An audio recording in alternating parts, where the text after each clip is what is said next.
واسك دبناهي ما هردو ما سيحدو واسك حنونسناهي سكر igu dhacday dhiikar igu dhacay xanuun oo dhan ay ekaaday ilaa haddana wax ii damqaday ma jirto aniga wax ii qabsoomay iyo wax cadaalad gabadhaydii nolol iyo geeri aan ku waayay wax ii qabtay malaha waxa halkan baaq uga diraaya madaxda dalka oo u horeeyo madaxweynaha dalka mudane madaxweyne xasan sheekh maxamuud ku xigeenka prime ministerka xamse cabdi barre waxaan ilaahay ka baryaynaa ilaahay inuu saqiro waxaan halkan baaq uga diraaya ummadda Soomaaliyeed oo dhan meel kastoo joogan dal iyo dibad waa salaamaya way ogyihiin dhibaatadii igu dhacday ilaa haddana maxaan ku dhahay taagan wali aan wax ka yimid oo ka qabsoomay ay jirin way garab taagnaa ummadda Soomaaliyeed walaalahay dhamaantood way aad u mahadsan yihiin way ila damqadeen dad badan oo ummadda Soomaaliyeed ay arrintan gubtay at least haddana waa garab istaagkoodii waa u baahanahay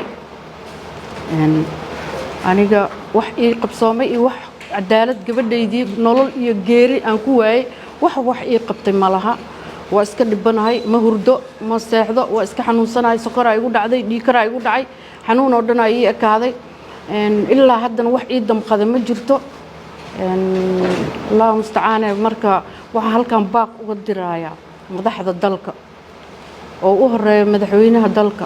mudane madaxweyne xasan sheekh maxamuud ku xigeenka prime ministerka xamse cabdi barre baarlamaanka aqalka sare aqalka hoose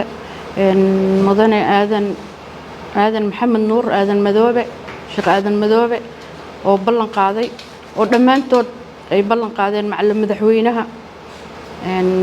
dhammaantooda waxaan ka codsanayaa arrintan aniga maxkamaddii dacwo cusub aan geystay maxkamadda ciidamada qalabka sida oo awalba ay dacwada taalay waxaan ka codsanayaa arrintaas inay meel mariyaan waxaan ku dhahay kiiskaas qof walba oo Soomaaliyeed ishu ku haya wayna iga aamusan yihiin wax leey qabto male walbahaar aan la noolahay waxaan ka codsanayaa arrintaas inay meel mariyaan si ummadda muslimiinta oo Soomaaliyeed ay u badbaadaan oo dhibaato loogu geysanin intaas aan ku soo gabagabaynayaa waana mahadsantiin dhamaantiin waxaan jeclahay in wax laga qaban doono arrintaas waxaan halkan baaq ugu dirayaa taliyaha nabad sugidda iyo sirdoonka qaranka Soomaaliyeed Cabdullaahi Maxamed Cali Sanbaloolshe asaga hadda jooga taliskii nabad sugidda in arrintaas oo wax ka qabto meeshii gabadheeda lagu waayay waa meesha iyo taliyaha booliiska dhammaan inta ciidan oo dhan waxaan ka codsanaa arrintaas inay wax ka qabtaan